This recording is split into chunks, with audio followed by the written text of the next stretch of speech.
Bienvenidos a este nuevo podcast de programación dentro de este evento que tenemos de 24H, 24L. Mi nombre es David Vaquero y voy a ser el moderador de esta charleta que vamos a tener aquí con Raúl. Entonces, ¿puedes comentarnos una breve bio de quién eres y a qué te dedicas? Bueno, no sé yo si voy a poder ser breve porque me lío como las persianas, pero voy a intentarlo. Bueno, yo profesionalmente hice un ciclo formativo de electrónica y luego he hecho uno de programación para reciclarme y estar al día. Ahora trabajo de las dos cosas a la vez, un poco el que se come los marrones. Y luego a nivel personal, pues siempre me ha encantado la informática, entonces el trasteo es obligatorio. O sea, y bueno, eso, básicamente, no hay mucho más. Vale, pues vamos a empezar con la entrevista, si te parece bien, ¿vale? Este Perfecto. programa va a ir dirigido a temas de VPS o Virtual Private Servers o servidores privados virtuales, que es como lo suele denominar la gente normal. Y vamos a intentar hacer una serie de preguntas relacionadas con este tema, ¿no? Entonces, vamos a empezar, Raúl. ¿Por qué utilizas GNU Linux? Bueno, yo la verdad es que el usar Linux es, entre, entre otras cosas, claro, siempre tiene muchas opciones, es la estabilidad. O sea, de todos he sabido, y si no ya os lo digo yo ahora, que Linux ofrece una estabilidad tremenda. Es decir, tú puedes estar corriendo ciertos servicios en un equipo con Linux durante días, meses, años, y eso va como la seda, siempre que esté todo bien hecho, claro. Pero por la parte del sistema operativo siempre va a ir bien, o en principio va a ir bien. Entonces, eso ya te da una buena estabilidad. Simplemente funcionando no va a haber ningún problema. Y luego, aparte, en los temas en los que yo lo utilizo, que realmente son normalmente servicios y cosas que tienen que estar corriendo ahí como en segundo plano, digamos, que no estás usándolo eh, directamente, como mucho a lo mejor lo utilizarás en interfaces web y cosas así, pues casi todo tiene su versión para Linux. Hay muchas cosas que o no están para Mac o no están para Windows, o como no son cosas de usar activamente como un usuario, pues no tienen una versión para escritorio, son solo para versiones servidor. Entonces, para versiones servidor, pues, que te voy a decir, Linux y ya está. O sea, no, ni Mac, ni Windows, ni nada. Pues por eso uso Linux, para servidor, básicamente, para temas de servidor. Y yo la verdad es que yo que vengo de la prehistoria de la informática allá en el siglo pasado, ¿sabes? La verdad es que nos solíamos reír mucho de la gente que utilizaba ASP, ¿no? Que yo vengo del mundo PHP. Entonces, bueno, la gente de ASP, ¿no? Que se supone que son Active Server Pages, nosotros las llamábamos Active Syncing Pages o páginas de hundimiento activo, ¿no? Entonces, bueno, pues la verdad es que es bastante gracioso el verlo de esta manera, ¿no? Y que la gente sea consciente de ese nivel de estabilidad que lleva desde hace muchísimos años y que precisamente ha hecho Linux como tan popular, ¿no? Sí, A la hora de hacer ese tipo de cosas, ¿no? de hecho los servidores más longevos en cuanto a que no se han reiniciado desde hace muchos años, los récords imbatibles están en servidores con Linux, está clarísimo. Ujú. Vale, pues continuamos. Esto va de VPS, ¿no? Entonces vamos a intentar primero definir qué es una VPS. Vale, si quieres lo intento yo y si no me corrige. Yo no estoy para corregir, yo estoy para añadir de manera Constructiva. simpática y agradable cualquier tipo de cosa que pueda aportar buenamente a lo que vayas diciendo tú. Sí, sí, sí. O sea, vamos a ver, básicamente un VPS, que como bien has dicho al principio es Virtual Private Server, es un servidor, traducido al español, es un servidor privado pero virtual. Es decir, realmente no es una máquina física para ti en la que tú puedas hacer cosas. Para que la gente lo entienda o la gente que haya tocado un poco más de informática, lo más parecido, e incluso en algunas ocasiones es así, es una máquina virtual. Cuando tú haces una máquina virtual, realmente no estás creando un ordenador físicamente nuevo, sino que estás creando lo necesario para simular que es un ordenador. Pues un VPS o servidor privado virtual es más o menos lo mismo, pero que además en la mayoría de los casos, o por no decir siempre, se suele contratar así. Es decir, tú contratas una máquina virtual en la que tú luego ya podrás usar lo que quieras, pero contratas eso, una máquina virtual básicamente. Sí, porque tú al fin y al cabo lo que necesitas, ¿no? Es dónde instalar un sistema operativo con una serie de discos, una serie de tarjetas de red dentro de una determinada red, ¿no? Red virtual también, por supuesto, a la hora de hacer ese tipo de cosas, ¿no?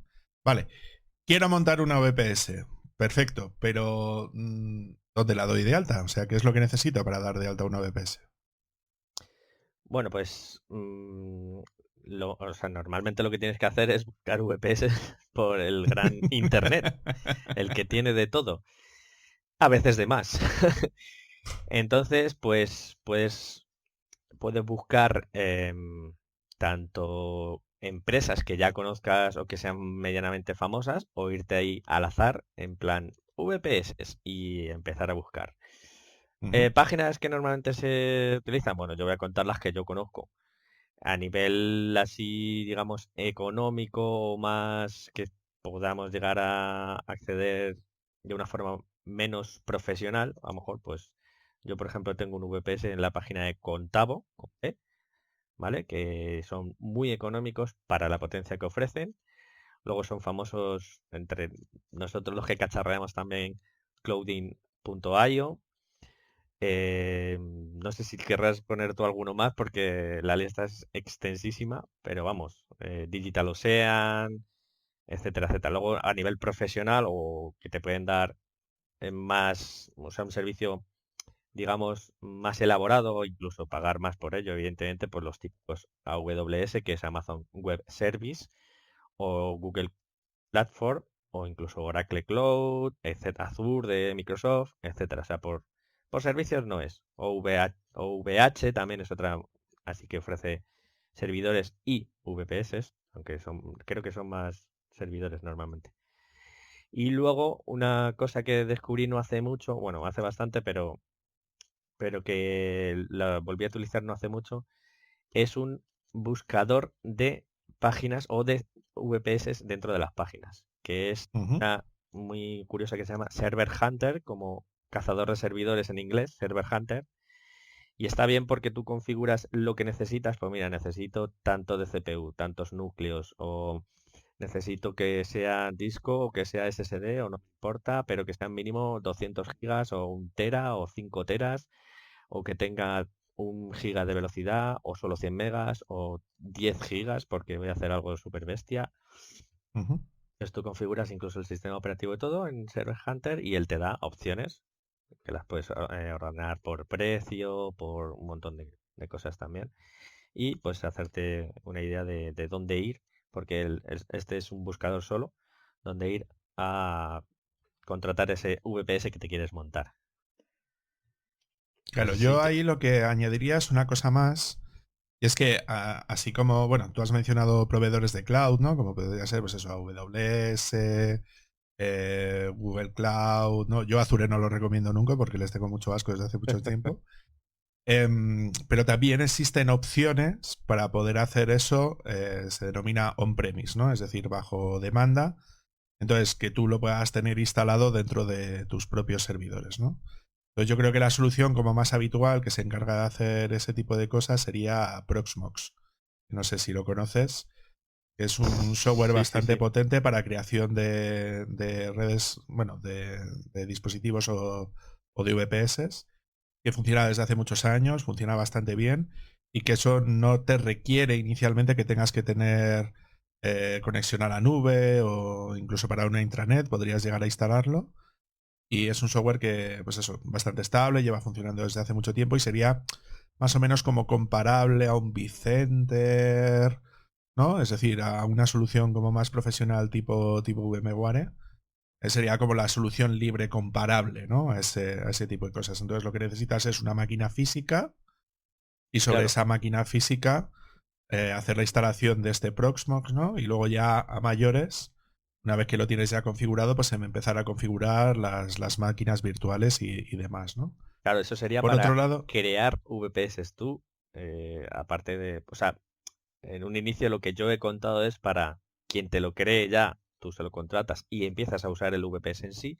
Y lo que tú Correcto. comentas es más un pequeño paso antes, que es proveer VPS, hacerlos tú, por así Es decirlo. decir, que tú tengas como tu propia infraestructura. Es decir, que tú provees las máquinas, instalas ese software dentro de esas máquinas físicas, dentro de ese bare metal que se suele decir, es decir, dentro de ese hierro, y a partir de ahí ya te permitiría crear ese tipo de cosas. Y luego últimamente me está resultando bastante curioso porque la mayor parte de las empresas que se dedican a vender NAS están incorporando también lo que es la posibilidad de crear esas virtual machines, ¿no? Esas máquinas virtuales, para que luego a partir de ahí pues eso puedas hacer realizar la instalación del sistema operativo que quieras y sin ningún tipo de problema, ¿vale?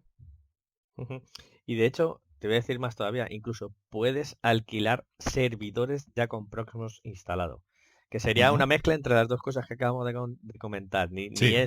Ni es el VPS en sí, la máquina individual con su sistema operativo y empezar a poner servicios, ni es el Ujú. bare metal que tú tienes que tenerlo físicamente, pero sí es una mezcla de ambas cosas, porque tú alquilas directamente el servidor, él tiene Proxmox y tú ya podrías crear VPS para distintas finalidades, alquilarlo o usos propios o lo que tú necesites.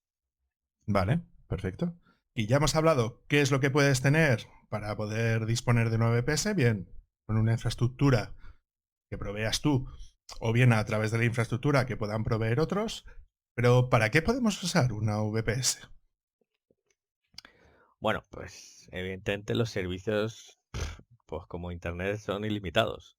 Puedes hacer de todo. Los usos que yo creo que son los más habituales suelen ser pues alojar páginas web, aunque para eso tienes hostings que son solo para alojar páginas web, pero cuando la página web ya es ciertamente compleja, a lo mejor ya tiene un backend detrás, algo que es más complejo y tal, pues a lo mejor sí necesitas tener un alojamiento propio que no dependa de las características del hosting, el hosting en sí.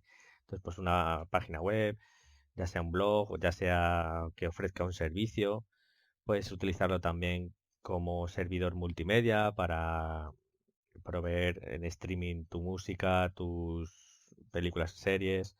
Puedes incluso montar servidores de juegos, estilo Minecraft y vamos, yo que ahí me pierdo un poco porque no soy muy gamer, pero que hay muchísimas opciones. Te puedes hacer incluso tus agendas, servicios de notas, puedes hacer tus propios calendarios al estilo Google Calendar y similares. O sea, por servicios hay infinidad de servicios, o sea, muchísimos. Y evidentemente siempre los servicios tienen que estar corriendo en algún equipo. En este caso, pues un VPS te da eso, te da estar siempre conectado, online y tal. Y pues yo al menos son servicios que ahora mismo me vienen a la cabeza. No sé si a ti te viene alguno que se me haya dejado yo, que digas, ¿cómo no puedo No, haber yo creo que comentado? sí, los usos principales suelen ser eso, algún tipo de proveedor de hosting, ¿no? Como para poder colgar tu página web, ¿no? Entonces instalas el servidor, tu PHP, tu SQL y tus historias y a partir de ahí empiezas a funcionar.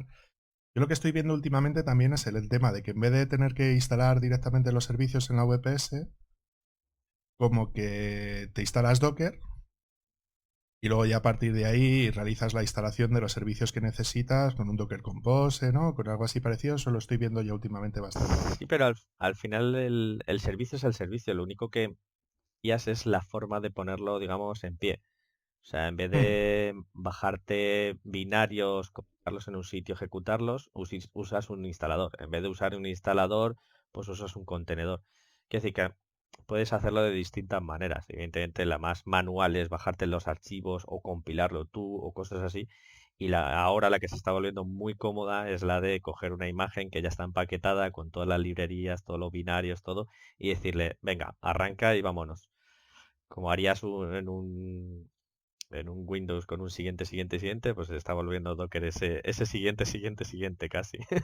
Sí, lo único que yo creo que la diferencia respecto al siguiente es que como que lo levantas todo a la vez, o sea que simplemente tú configuras lo que necesitas de ese contenedor, el fichero de configuración o lo que necesitas, Hay veces que se puede hacer hasta por variables de entorno, como en MySQL, por ejemplo, que le colocas en MySQL root password el nombre de la base de datos, nombre de usuario y contraseña de acceso y a tirar millas, ¿no? O sea, yo Sí, lo y que le en veo como segundos lo tienes ventaja a levantado. eso...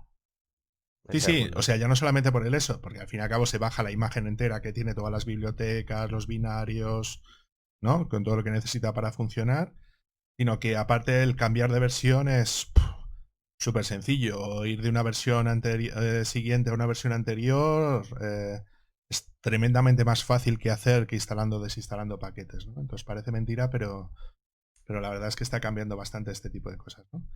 Sí, sí, Pero vamos a seguir con lo que estábamos viendo, si te parece bien, ¿vale? Entonces, ¿por qué utilizar una VPS? Bueno, pues como te estaba comentando hace un momentito, realmente tiene sus ventajas, al igual que inconvenientes, como todo. Pero las ventajas, sobre todo, es la disponibilidad. Disponibilidad Ujú, y fiabilidad que te puede dar el que esté en empresas que tienen pues una infraestructura mucho más elaborada ante fallos de red, ante fallos de alimentación que puedas tener tú en casa, claro. Eso a mí personalmente es una de las cosas que más ventaja me ofrece. ¿Vale? Luego también otra ventaja puede ser el tema de gestionar el acceso. A ver si me explico. Tú si tienes que hacerlo en tu casa, tienes una conexión que puedes incluso estar bajo un CGNAT que no te deja abrir puertos o no. Si no estás bajo ese invento del demonio actual, estarías bajo un router igualmente que tiene su propio firewall y que tendrías que abrir puertos, exponiendo así la seguridad de tu conexión, si sabes ujú, o no sabes abrir o mejor o peores puertos. Muchas veces eso, al alquilar un VPS o incluso utilizar servicios de cloud computing, lo tienes a veces más sencillo. Otras veces también te lo vas a tener que trabajar, pero ya al menos lo que expones a lo mejor es solo lo que tengas en ese VPS. Entonces puede que sea algo mío sin importancia y no expones el resto de datos que a lo mejor tengas en tu casa o el resto de dispositivos que tengas en tu casa, domótica incluida o ujú. cosas así, por ejemplo. Y luego em, a nivel de desventajas, evidentemente, si se prolonga en el tiempo o quieres potencia o tal, probablemente te salga más caro. Te salga más caro el alquilar ese equipo virtual en la nube que el montarte tú uno propio. También, claro, y la de las necesidades, del conocimiento de esa persona. Ujú. Si no conoce prácticamente nada, pues les resultará más sencillo que se lo pongan todo en bandeja con VPS a tener que estar comprando hardware, configurándolo, instalándolo. Eh, lo que decía, el tema económico puede salirte más caro el VPS. No sé si tienes Sí, tú yo lo que te decía, algún... yo creo que la ventaja principal es que lo puedes alquilar por el tiempo que lo necesites, ¿no? Es decir, Sí, si claro. tú creas una máquina física, es decir, o sea, tú compras un host dedicado, ¿no? Un servidor dedicado que tienes un determinado momento, aunque es cierto que bien lo puedes llegar a alquilar, pero normalmente las máquinas son bastante caras, ¿no? Entonces, si compras una máquina, ya tienes que comprar, pues es una máquina más o menos potente, al menos 4 6 8 cores, con cierta cantidad de RAM, etcétera, ¿no? Sin embargo, tú en una VPS prácticamente puedes contratar, pues eso, desde un core 512 gigas, perdón, 512 megas, de ahí prácticamente para arriba, ¿no? Pues entonces, claro, Mm. al no tener que contratar la máquina entera, ¿no? Pues como que esos costes como que se optimizan un poquito más, al menos así al principio. Lo único que si la VPS está en tu infraestructura interna, sí es cierto que esos posibles cortes o sistemas de red y tal, como que tú lo tienes que tener bastante bien controlado para dentro de casa. En el caso de que sea para tu propia casa, es lo que decías tú, tienes que tener unos ciertos conocimientos de red mínimos, ¿no? Para saber, yo qué sé, que es una DMZ o para hacer esa redirección única y exclusivamente a ese servidor o redirigir única y exclusivamente a ese puerto. Pero yo sí recomendaría que unos conocimientos básicos de lo que sería tema de networking sí necesitarías, ¿no? para saber cómo van los puertos, de si es TCP, si es UDP, cómo redirigirlos y tal, ¿no? Y luego, por otro lado, independientemente de que sea o no una VPS, yo creo que es muy importante también el tema del firewalling, ¿no? Es decir, de saber, como dice un amigo mío, muchos besitos, Fernando Acero, te quiero mucho desde aquí, bastionar, ¿no? Que sería como asegurar la máquina, que es como hacer un bastión, ¿no? Es decir, que sería como Sí, sí. Tu amurallar, ¿no? fortaleza. Eso es, crearte como una pequeña fortaleza dentro de ese ordenador y, claro, el primer paso lógico e imprescindible sería hacer que todo acceso que tú tengas dentro de esa VPS evidentemente tendría que ir por tráfico seguro, entonces lo primero que se suele hacer habitualmente es crearse una clave SSH que no deja de ser un certificado, ¿no?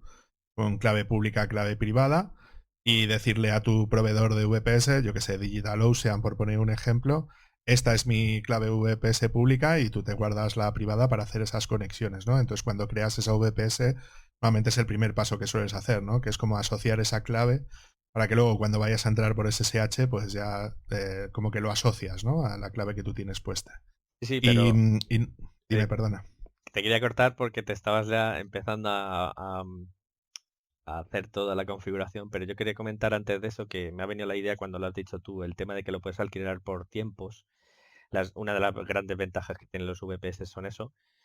Y a su vez la desventaja que yo decía de que te puede resultar caro, se me ha venido a la mente que para que la gente lo entienda puede ser como alquilar un coche. O sea, si tú Hmm, realmente no utilizas casi nunca un coche y vas a necesitar utilizar un coche una temporada o ciertos momentos, pues puedes alquilar un coche. No te tienes que comprar un coche con la inversión que supone gastarte ese dineral, pagarlo a plazos, luego tenerlo en un garaje, hmm. llenarle de gasolina. O sea, todos esos gastos te lo puedes ahorrar si realmente solo lo necesitas 3 4 fines de semana al año o si solo lo necesitas cierto tiempo o un car sharing o algo por el estilo que ahora están tan de moda.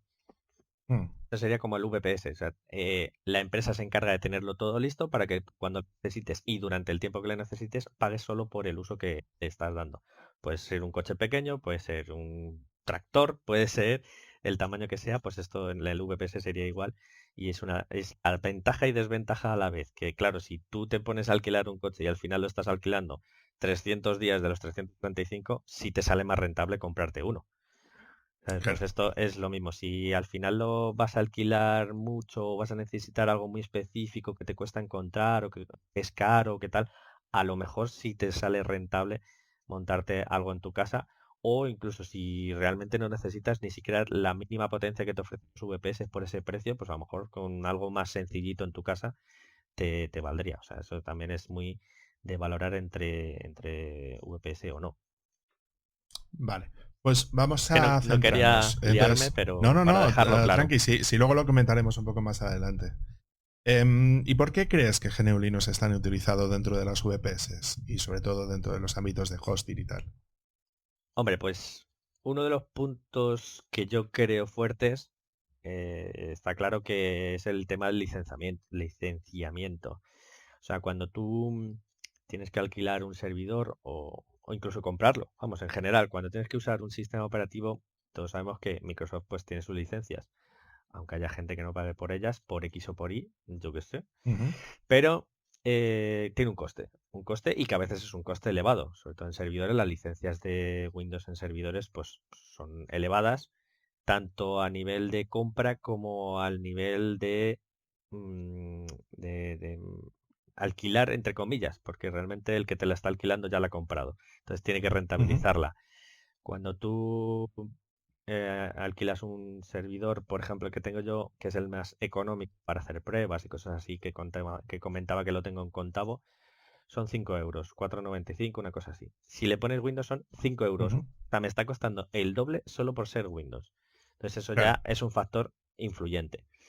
Pero es lo Ujú, que comentaba al principio del todo, la estabilidad también y la cantidad de servicios que están sí o sí para Linux y que a lo mejor no están para Windows, ¿sabes? Que son las dos plataformas, o los dos sistemas operativos que se suelen utilizar en servidores, pues evidentemente te hace decantarte o le hace a las empresas decantarse por ofrecer VPS con Linux sobre todo. por economía y por versatilidad, aparte de la estabilidad ya comentada al principio del todo. Yo creo, vamos. Sí, yo ahí por añadir, yo creo que sería importante mencionar algunas distribuciones que se utilizan bastante en el tema de las VPS. Para empezar, sería las Debian, que es una de las más utilizadas dentro de los servidores, conjunto con los servidores de las versiones servidor de Ubuntu. Y que esas, por ejemplo, son versiones gratuitas que teóricamente cualquiera puede llegar a utilizar. Pero destacar que hay muchísimas soluciones que tienen que instalarse de manera obligatoria sobre, por ejemplo, servidores Red Hat. Yo tengo la suerte de coincidir que varios amigos míos trabajan en Red Hat en España y ahí pagas tu licencia, es decir, ahí estás pagando por una licencia sobre el Linux y aún así las empresas deciden apostar por este tipo de distribuciones a la hora de poder gestionar el software que viene instalado dentro de esos servidores, ¿no? Claro, pero Es decir, porque Red Hat también les da un servicio profesional o una estabilidad que le da la empresa, digamos que da un soporte detrás que no te lo va a dar, o bueno, entre comillas, no te lo va a dar la comunidad de un Ubuntu Server o de un Debian que no tengas licenciado ni tengas el soporte detrás y tal. Por eso es más habitual también en empresas, claro. El claro. usuario final, pues eso, Ubuntu Server, Debian, a secas, o derivados de Debian incluso, como Sí, es o Ubuntu, incluso como un son otras. acentos en el mundo de Red Hat, O ¿no? sí, claro, si estás habituado a ese mundo y no quieres la parte profesional, pues te vas a CentOS, que es la parte libre. Sí, porque luego también dependiendo de lo que tienes que instalar, es posible que te pida que tengas una distribución concreta, ¿no? Yo recuerdo, por ejemplo, los primeros tiempos donde se tenía que instalar, yo qué sé, por ejemplo, un servidor de base de datos de Oracle, que intentarlo hacer una Debian era una locura, porque era totalmente incompatible, ¿no? Sin embargo, porque ellos los paquetes que tenían para Linux estaban como pensados para un CentOS o para una Red Hat, ¿no? O sea, que también cuando elijamos la versión que nosotros queremos de la distribución para poder instalarla, tenemos que ser muy, muy conscientes de eso. Y, por ejemplo, luego hay algunos que, por ejemplo, crean sus propias distribuciones específicas para VPS, como Amazon Linux, ¿no? Por ejemplo. ¿Sí? Incluso O Oracle, incluso Oracle, que ha sacado su propia versión como de una Red Hat, ¿no? Para instalar también sus productos. Entonces es un tema que es muy importante, ¿vale? Vale, pues continuamos, si te parece bien, bueno, pues, ¿qué tareas son las primeras que tendríamos que realizar cuando queremos gestionar estas VPS? bueno, pues como bien comentabas antes cuando te he cortado, de las cosas más importantes cuando empiezas a configurar un VPS o a utilizar un VPS, evidentemente es tenerlo seguro. Partiendo desde la base de que cuando necesitas un VPS será para exponerlo normalmente al exterior o para usarlo tú, pero igualmente estará probablemente expuesto, pues necesitas seguridad, necesitas que no sea vulnerable para que no te lo puedan, o sea, porque la gente normalmente piensa, es que, ¿para qué necesita alguien las 4 fotos chorras de mi perro que guardo en un VPS o en un NAS o tal? Probablemente ni siquiera necesiten esas fotos ni las vayan a usar. Lo mismo se meterán para utilizar la CPU de tu ordenador y minar bitcoins o para tener ahí un software durmiente que cuando necesiten hacer un ataque, en vez de hacerlo desde 100 ordenadores, lo hagan desde 100.000 ordenadores y uno de ellos será tu NAS o tu VPS o lo que sea. O sea, tú probablemente lo estés utilizando y no te enteres de que luego vas a ser parte de un ataque a una empresa, por ejemplo. Ujú, Entonces es muy importante empezar por asegurar el equipo, asegurar el fuerte, como decías tú antes, el bastionarlo. ujú. Pues todo el mundo conoce la más básica, que es usuario y contraseña, pero hoy en día eso es como poner un candado de los chinos en tu caja fuerte, dar un golpe y lo van a romper. No hace falta saber dónde está la llave ni nada más. Lo más, incluso luego es hasta cómodo, es usar pues el pareado de claves público-privadas para que puedas entrar por SSH con cierta facilidad. Em, Luego utilizar un firewall como puede ser, o sea, lo más famoso es iptables, pero eso es complejo a lo mejor a veces para el usuario final, entonces utilizar algo que lo haga más sencillo como UFW, que es lo mismo, pero más para humanos en vez de para máquinas o para robots. Como dicen en mi trabajo, la gente que no está en el departamento de desarrollo, cuando le empezamos a hablar de estas cosas, dice, vale, a ver, no me hables en robot, háblame en ser humano. Pues esto, el UFW sería una forma de hablarle en humano a la máquina en vez de en robot y utilizar iptables para decirle, pues esto entra, esto no entra, y etcétera.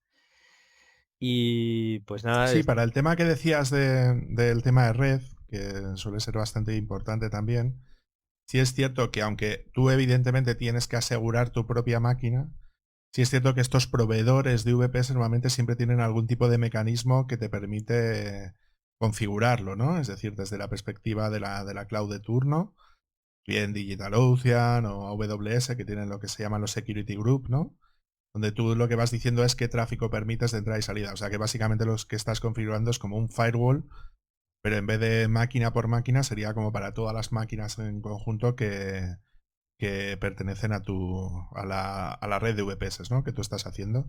Pero sí, siempre bastionar tu máquina va a ser claro, algo súper importante, ¿no? ahí depende de la empresa que estés contratando o del servicio que te está dando esa empresa. Cuando hay Ujú, muchas que te dan un VPS pelado, es decir, toma tu máquina, tú te las apañes, yo te abro todo a puertas abiertas y tú ujú, ya controlas lo que entra, lo que no entra, como tú veas pertinente. Luego hay otras, más bien plataformas de cloud computing al uso o que se quieren, o que están a caballo entre las dos cosas, que sí te ofrecen ujú, lo que tú es como una capa más de seguridad antes de llegar al VPS. O sea, sería ujú. como todo el tráfico que vaya a ir hacia tu VPS, primero que pase por el filtro que tú puedes configurar en la página, en plan de estos puertos sí, estos no, o esta forma sí, esta no. Y luego ya lo que haya Ujú. filtrado eso ya llegaría al VPS, que igualmente puedes tener pues tu firewall de turno para que filtre más todavía o no. Sí, como Vale, tú correcto. bien comentabas. ¿Y qué herramientas son las que podemos utilizar para hacer este tipo de aprovisionamiento? Es decir, para crear estas VPS con los requisitos que nosotros le marquemos. Luego ya miramos requisitos. Vale, yo ahí para el tema de automatización, yo no estoy muy puesto porque tampoco es que lleve mucho en este mundillo de montar servidores o de sistemas, por así decirlo. O sea, Ujú, lo que he utilizado ha sido más bien a nivel personal más que profesional, porque de hecho ujú, como es más desarrollo que administración de sistemas. Pero bueno, son famosos. O sea, todo esto que estamos comentando, pues mira, tengo que configurar este firewall, tengo que crear una clave privada, tengo que hacer. Al final es una lista de tareas que tienes que hacer. Y ujú, como todo en la informática, se puede, o casi todo en la informática se puede automatizar. Intentar que si siempre tienes que hacer lo mismo, pues no tengas que hacerlo tú, siempre. Que lo ujú. pueda hacer otra máquina o la propia máquina. Claro. Entonces se utilizan eh, ahora no me salen servicios o aplicaciones, o es que no sé cómo denominarlo, como Terraform, por ejemplo, que tú le vas diciendo, o Ansible, que tú le vas diciendo, pues mira, tienes que hacer estos pasos que son los que yo siempre hago, que es crear un usuario de tal tipo, a ese usuario ponerle contraseña y- o sea, contraseña, perdón, claves de público privado. Restringe estos puertos o instala estos servicios para que luego yo pueda utilizarlos. O sea, todo lo que tú vayas a necesitar lo puedes, digamos, automatizar en pasos. Que bueno, que esto está, o sea, meterse aquí sería para hacer 17 podcasts en vez de 17 minutos, pero eso, o sea, tendríamos para explayarnos hasta el infinito ahí usando herramientas de esas. Pero bueno, lo que sí hay que decir es que hay que tener muy controlado el tema de los usuarios o no que se utilizan, lo que siempre lees por ahí, pero que dices, ¿por qué? ¿Por qué? Pero que es verdad, no uses root o el usuario root, salvo que sea estrictamente necesario, créate otro usuario y a partir de ahí empiezas. ¿Que su usuario necesita más o menos permisos? Pues se los empiezas a dar o se los quitas o lo que sea, pero eso es muy importante porque la gente que no está habituada a utilizar Linux, pues está habituada a utilizar Windows normalmente o en algunos casos Mac. Ahí ya sí tiene cierta seguridad en ese aspecto. Windows hasta hace un par de versiones podías instalar y desinstalar lo que te quisieses sin tener problemas. Ahora ya te pide la contraseña de vez en cuando, pero vamos, que la gente igual le da siguiente. Pero bueno, lo que decía, no usar el usuario root, controlar bien los permisos, lo que ya hemos comentado del tema de la red, que esté bien protegido, un buen firewall, bien configurado. Es preferible pecar de no dejar acceder que pecar de lo contrario. O sea, cuando tú tengas Mm. problemas para acceder a un servicio, le vas dando poquito a poquito permisos o le vas dando poquito a poquito acceso de red y tal, y así no te confundes. Si es al revés, abres todo para ver si pasa, pues al final el que va a pasar es el que no querías que pasase. Tema Yo ahí lo que certificado. te añadiría es que por aclarar, hay algunos temas como de Terraform, yo por ejemplo si lo estoy utilizando a nivel profesional, entonces está guay porque es como super modular, ¿vale? Entonces tú le metes como una especie de proveedores, que llaman ellos, entonces puedes tener el proveedor de AWS, el proveedor de DigitalOcean, el proveedor de tal, ¿no? Entonces, dependiendo de esos proveedores que tú le vas metiendo, luego puedes tener acceso a datos y funcionalidades que ofrece cada uno de los proveedores. Entonces, por ejemplo, podrías dar de alta 7 máquinas dentro de DigitalOcean y que esas 7 máquinas, por ejemplo, te ejecuten siempre un script de inicio que te configure todas las cosas que necesites, ¿no? En el caso de AWS es un poco más complicado porque la arquitectura es como más compleja. Entonces, cuando creas las máquinas tienes que pasarle una VPS, tienes que pasarle una Elastic IP, porque las IPs que te ofrecen por defecto en las VPS se resetean y cambian cada vez que reseteas la máquina, entonces tienes que asignarle una IP elástica que llaman ellos. O sea, crean un problema y te dan la solución. ¿Sabes a lo que me refiero? Sí, pero además la Y solución es comprar algo más de ellos, porque las Elastic IPs son de pago. efectivamente, ¿no? Y sobre todo tienes que ser muy consciente del tema de los volúmenes, ¿no? Cuando creas este tipo de cosas. Entonces los volúmenes son como discos, como si te ofreciera, como si un NAS te ofrece una carpeta compartida por Samba, ¿no? O por NFS. Pues en este caso, en vez de ofrecerte carpetas compartidas, que pueden llegar a hacerlo, no hay ningún problema, pueden ofrecértelo, y no sería como una especie de discos duros virtuales que tú le asignas a la máquina cuando la configuras. Entonces, normalmente suele ser, quiero dar de alta una máquina, es de este tipo, con esta memoria, esta distribución preinstalada por defecto, porque ellos te lo permiten cuando la creas. Quiero configurar este volumen, quiero meterlo dentro de esta red, con estas reglas de seguridad en el caso de que quieras, por ejemplo en AWS, y quiero ejecutar este script de inicio. Así todas las máquinas te van a salir iguales. Entonces, una plataforma que está cojonuda. Entonces, todo lo que has dicho tú, por ejemplo, de crear los usuarios, de asignar los permisos, meterle el certificado, o sea, todo ese tipo de cosas se pueden llegar a automatizar bastante bien con Terraform. Que se usaría más como sistema de aprovisionamiento, ¿no? Y luego está guay porque si tienes asociado un dominio a un proveedor, como por ejemplo DigitalOcean, tú metes ese dominio y puedes crear dinámicamente registros DNS para esas máquinas. Entonces puedes decirle, y esta máquina que me creas, le metes este registro. Y está guapo, guapo, guapo. Vale, vamos a continuar. Y luego, para instalar los servicios, ¿cómo lo haríamos? A ver, pues aquí para instalar los servicios, como comentábamos antes, cada vez se han ido simplificando las cosas. Bueno, antiguamente, tampoco es que vayamos a ir a la época de los dinosaurios, pero hace ya bastante, pues te tenías normalmente que compilar tu aplicación, instalarla, tal. Bueno. Ahora ya hay sistemas muy sencillos, como es la propia paquetería de los sistemas operativos, de Ubuntu, de Red Hat, de CentOS o del que sea, que es poner la línea en plan, pues te voy a decir Ubuntu por decir alguno, o Debian, apt, que es la palabra para hablar de la paquetería, tal, y luego el nombre del paquete que quieres instalar. El paquete normalmente, si además tiene dependencias, las va a instalar también, o te va a preguntar que si las quieres instalar, evidentemente. Ujú. Pero esto es como el aceptar los términos de contrato. Si las quieres instalar, vas a tener eso y si no, no lo vas a tener. O sea, si tiene dependencias, sí o sí. Pero bueno. Entonces, hasta ahora y todavía se sigue utilizando mucho eso porque es muy sencillo. Haces la línea de comandos y empieza ahí a chorrear letras la terminal que parece que te están hackeando y cuando termina dice, ¡hala! Ya tienes la aplicación instalada. ¿Vale? Entonces, Eso sería lo más habitual incluso ahora todavía, pero como tú has comentado, se está poniendo muy de moda Docker. Docker básicamente Mm, lo que hacen es eso que acabas de hacer tú y si necesita algunas cosas más, hacerlo empaquetarlo en una imagen y luego ya ujú, tú usas esa imagen para crear lo que le llaman virtualización ligera. Realmente no virtualizas todo el sistema porque sigues utilizando el sistema anfitrión, pero haces una pequeña jaula, una virtualización solo de esa aplicación o de ese servicio. Como decías tú, Sí, evidentemente, lo único que no hay un sistema operativo entre medias, ¿no? Es lo que te puede lastrar cuando haces una VPS con una capa tal. Es decir, tú cuando arrancas un contenedor de Docker, sí tienes una pequeña parte que es como las bibliotecas, ¿no?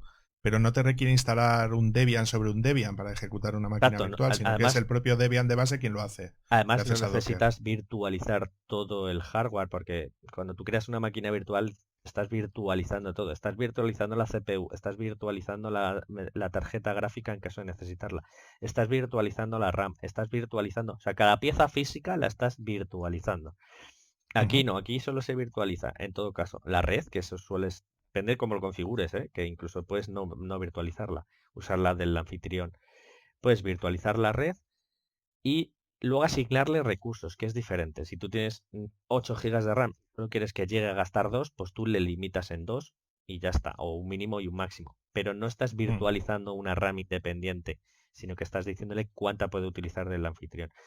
Entonces, sin querer hacer, como decíamos, otro podcast sobre Docker entero, pero sí se está utilizando mucho por la sencillez, como comentabas tú, de cambiar de versiones, de montarte todo un stack con diferentes cosas en 4 comandos o en 2 incluso, uno de bajarte un archivo y otro de ejecutarlo. Vas a montarte un servidor web, necesita lo que es el servidor web, una base de datos, eh, dos o tres cosas, pues tú lanzas un comando en el que le dices, móntame este contenedor con esta imagen, móntame este otro contenedor con esta imagen y móntame este tercer contenedor con esta imagen. Y además en cada uno de ellos ponle estos parámetros, estos parámetros, estos parámetros. Todo eso metido en un archivo que normalmente es un YAML, que es lo que utiliza la herramienta Docker Compose, pues directamente metes todas esas instrucciones y te crea todo del tirón. Ya las imágenes están preconcebidas para que funcione ese servicio con esa versión de todo lo que necesita. Y además tú la levantas súper cómodo. Eso digamos que hoy en día se está poniendo muy de moda por la sencillez de instalar esos servicios. O sea, puedes hacerlo por paquetería o por Docker y es de lo más cómodo y lo más fácil hoy en día. Por lo menos lo que Y yo ahí conozco. Yo añadiría un lo par de conocí cosillas, Docker. si me permite, Raúl. Perdón, yo es que en cuanto Uno, conocí Docker estoy adicto. claro, yo lo que te comentaría son un par de cosas. Creo que es importante que la gente conozca el concepto de repositorios de paquetes, porque no es algo que hayamos mencionado y creo que es muy útil, ¿no? Porque todos esos paquetes que tú vas a instalar, pues eso, con un DFN, un kubeinstall o en el caso de Red Hat, ¿no? O de un CentOS o de Fedora. Y sería apt en el caso de Debian, un Ubuntu, por poner un ejemplo. Todos esos son paquetes que están alojados en un repositorio de paquetes que normalmente son propiedad de la comunidad o el fabricante de esa distribución, ¿no? Entonces puede ser que tú necesites en algún momento añadir nuevos repositorios de paquetes para poder instalar un paquete que tú necesites para esto. Entonces esto es muy típico, por ejemplo, cuando vas a instalar Docker, como ponemos en un ejemplo, donde tú puedes instalar el paquete Docker que te viene con la distribución, yo que sé, una CentOS 8 por poner un ejemplo, pero puede ser que haya una nueva versión de ese mismo software de Docker si utilizas el repositorio oficial de paquetes para CentOS, por poner un ejemplo, de Docker, ¿vale? Entonces lo primero que Mm. normalmente tienes que hacer es añadir ese repositorio, actualizar los paquetes que están disponibles desde ese repositorio. Eso en el caso de Debian es un apt update, ¿no? Que se baja la información Mm. de los repositorios, de los paquetes que están disponibles en los repositorios, y luego cuando tú vas a hacer el apt install, ¿no? Es cuando compara lo que tú tienes versus lo que hay arriba, ¿no? Entonces se descarga todo lo necesario para poder funcionar y luego te deja también hacer actualizaciones, ¿no? Es decir, que no solamente puedes instalar cosas, sino que también puedes actualizar los paquetes que tienes disponibles. Algo parecido al Windows Update, pero bastante mejor hecho, ¿verdad? Sí, sí, sí, sí, Vale. sí. continuamos a partir de aquí. Bueno, ¿y qué tipo de servicios aparte de Docker podríamos llegar a instalar? Hombre, pues como comentábamos antes, estas automatizaciones de instalar servicios también los puedes o sea, la puedes, em, perdona que me atasco, lo puedes hacer con Ansible, por ejemplo, que es Ujú, otro servicio que te automatiza lo que quieres realizar en las máquinas, ya sea en una, en dos, en 100 o, bueno, lo que he dicho, en una nada más también. O sea, no, pero que lo bueno que es extrapolable a varias. O sea, si tú siempre montas las máquinas iguales y además cuando haces esa instalación del servicio la vas a hacer en diferentes máquinas, pues puedes hacerlo a la vez en todas ellas o en una y cuando tengas la necesidad de otra segunda en otra, pero ya tendrás, digamos, la receta hecha. Es como cuando te haces una receta de cocina. En cuanto le ujú. dices, mira, primero cuezo esto, luego lo machaco, luego lo frío, luego no sé qué. Pues esto sería igual. Pues primero instalo este paquete, luego porque además aquí lo bueno que tienes es que no solo instalas servicios, sino que además los puedes configurar o puedes hacer cosas con ellos. No sería solo la instalación propiamente dicha, como pasa, por ejemplo, cuando ¿no? Te dices, pues apt install Apache. Pues te instala Apache, muy bien, pero ya está. A partir de ahí tú tienes que hacer a mano lo que quieras hacer. Y le podrías decir, instálalo, cámbiale este archivo por este otro, métele este dato en la configuración, etcétera, etcétera, etcétera. Eso sí lo podrías automatizar con Ansible y con otras que hay como Chef, Puppet o similares que yo creo que ahí tú tienes un poco más de conocimiento de ello porque yo aquí también como antes con Terraform me pierdo un poquito. Yo hasta ahora a Sí, mano. en el caso de Ansible no solamente es que te deje hacer instalación de paquetería, sino que como lo que haces es una especie de declaración de lo que tiene que tener la máquina. Entonces, no es que tú ejecutes como remotamente un apt udate o añade no sé qué, añade no sé cuántos, ¿no? Sino que lo que dices es, no, no, tal paquete tiene que estar presente. Entonces, si en algún momento no te has dado cuenta y ese paquete se ha desinstalado, ¿sí? Él comprueba que ese paquete está presente o que está instalado. Lo mismo se puede hacer con servicios. Es decir, tiene que estar levantado el servicio MySQL y si no, intenta levantarlo. Y si no, pues te va a dar un error. Entonces es cuando puedes decidir o reinstalar la máquina o hacer lo que tengas que hacer con ella, ¿no? O sea, que en ese sentido este tipo de herramientas están muy bien porque limitan la posibilidad de error humano. Es decir, una vez que tienes una receta de Chef o un script de Puppet o un playbook de Ansible, es guay porque nunca te equivocas, solamente cambias, yo qué sé, la dirección IP que tiene la máquina o el puerto al que tiene que conectar o el listado de puertos que tiene que abrir el firewall y como que él automáticamente hace todo eso gratis, ¿no? Entonces es como una manera de, pues, de poder hacer y luego está guay porque se pueden unir. O sea, tú puedes tener un script de Terraform que te despliega una determinada arquitectura de turno y tú luego decirle, vale, y ahora me ejecutas este playbook de Ansible para ejecutar esto. O sea, que como que no tienes que elegir entre Ansible o Terraform, sino que como que son herramientas que puedes utilizar, ¿no? Pues de manera conjunta o que son complementarias, como que resuelven problemas distintos, aunque tienen como partes en común y que están bastante bien, ¿no? O sea, yo en ese sentido sí lo recomendaría que le echaseis un vistazo a esa combinación de Terraform más Ansible porque es una de las que más se están utilizando más recientemente, vamos a decir. Y además si Vale, se vamos a utiliza seguir. mucho es por algo. Bueno, también puede ser por moda, ¿eh? Que sean una puta mierda, pero como no hay otra cosa, igual la gente las está usando, que podría ser la opción, ¿no? Sí, por ser un Como en el caso de poquito... Windows, ¿no? Por poner un ejemplo, que es una puta mierda, todo el mundo lo sabe, pero la Hombre, gente lo sigue es que usando, los ¿no? torpes también tienen que tener algo. Yo, Tenemos. yo a la gente que tengo más cariño, y ahora ya fuera de la broma, ¿eh? Yo a la gente que tengo más respeto son los administradores de Windows, ¿eh? Sí, sí. Porque, o sea, el nivel de conocimiento que tienen que tener para hacer que eso funcione tiene que requerir mucho talento, vamos a decir. Vale, vamos a continuar si te parece. Sí. ¿Es obligatorio saber de Linux para administrar una VPS? Yo diría que obligatorio 100% no. Vale, ¿por qué? Recomendable, sí. Y lo mejor es que aunque no sepas, acabarás aprendiendo. Poco más o menos, dependiendo de la profundidad con la que te metas. Pero hoy en día las cosas están tan evolucionadas como para no necesitar tener un conocimiento exagerado de Linux, ni siquiera, a veces ni siquiera básico, Ujú, para poder hacer algo, o sea, para poder montarte un servicio, casi cualquier cosa, al menos ujú, sencillas, ¿vale? ¿Por qué? Porque lo que estábamos hablando, tú te metes en la página de turno, Digital Ocean, Contabo, la que sea, y hombre, tendrás que saber más o menos cómo moverte en esa página, pero eso no es Linux. Luego, una vez que sabes, dices, pues creo la máquina. Una vez que ya está creada, pues te vas a cierta página, a cierto tutorial en la que te dice, uno, mete esto, dos, mete esto otro, tres, mete esto otro, cuatro, mete esto otro y mete esto otro. Y ya tienes el servicio montado. A partir de ahí, métete a tal página y ya lo gestionas desde ahí. Tu conocimiento a lo mejor de Linux es entre 0 y 0,5, o sea, casi nada. Pero ha seguido un tutorial que está más que trillado porque lo han seguido 100.000 personas ya o porque la gente ya se ha estado pegando con los errores muchas veces antes y ya no te hace falta ujú. saberlo.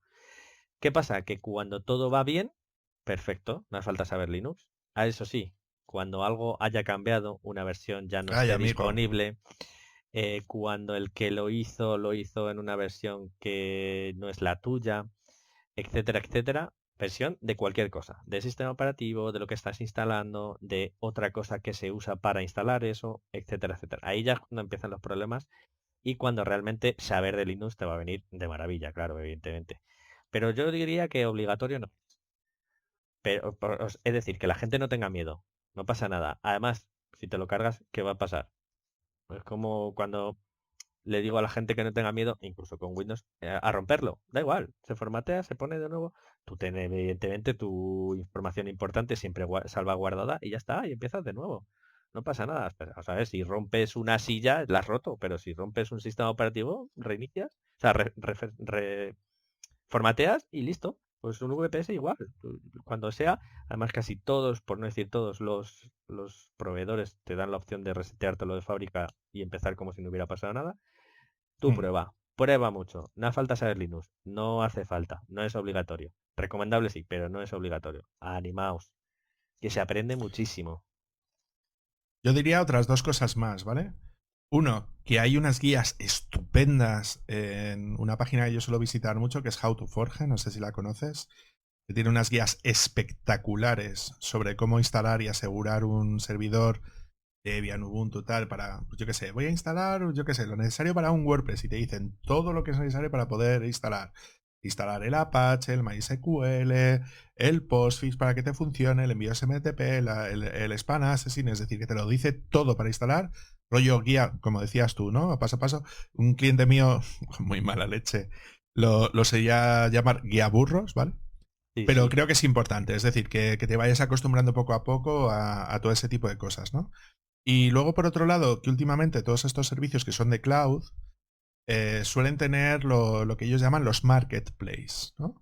Que son como market de aplicaciones que están ya asociados o configurados automáticamente con una VPS y que puedes llegar a utilizar por defecto. Entonces tú te vas al DigitalOcean y dices, es que quiero, yo qué sé, un GitLab. Ostras, pues igual tienen como una imagen ya creada para un GitLab donde lo único que tienes que meterle es cuál es tu dominio, tal, no sé qué, y él te lo instala automáticamente, ¿no? Entonces, yo te diría que no es necesario como tú, que cada vez te lo intentan poner como más sencillo posible. No sé si recuerdas, ¿no? De los hosting estos típicos, de los one click install típicos, ¿no? Sí, sí, Decías, sí, de sí. registro, que es como un script de instalación por defecto para instalarte, yo que sé, un WordPress, un Joomla, bueno, ¿alguien sigue utilizando Joomla?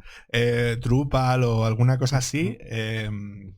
Pues es que te lo ponen como súper fácil. Bueno, pues eso en los proveedores de VPS de cloud suelen tenerlo y es como bastante sencillo, ¿no? Y vamos ya a la última preguntita, ¿vale?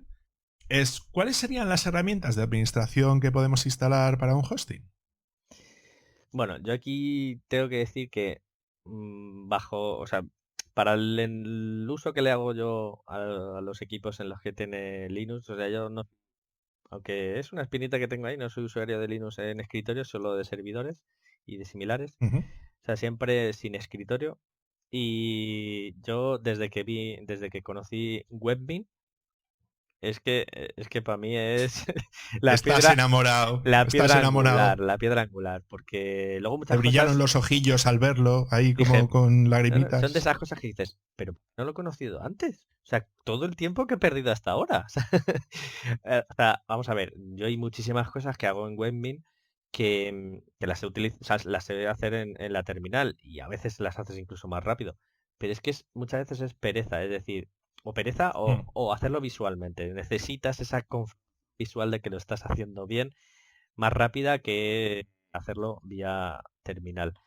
Entonces yo casi todo lo que tengo que gestionar, siempre según empiezo, Webmin, pa, del tirón. mm, Y luego ya, si hay otras cosas que hago en terminal y otras cosas que hago con Webmin. Pero para mí Webmin se ha vuelto mi aplicación de administración del web del servidor de cabecera. A lo mejor es ujú. que porque tampoco he probado muchas otras y hay otras mejores, no lo sé, nunca descarto esa posibilidad, pero vamos, a mí maravilloso. A mí, de hecho, me ha sacado muchas veces de apuros, de en plan de, ostras, ¿cómo se hacía esto? Seguro que en Webmin es fácil. Lo busco, lo soluciono, la cosa que acabo de liar y luego ya sigo para adelante, porque por terminal era más difícil o más raro, más tal. Ujú. Por tanto, Yo yo, ahí lo que te añadiría es aunque haya Plesk. más, aunque haya más, yo Yo te añadiría Webmin Plesk, que y te bueno. dejo que añadas lo que quieras. Sí, vamos a ver.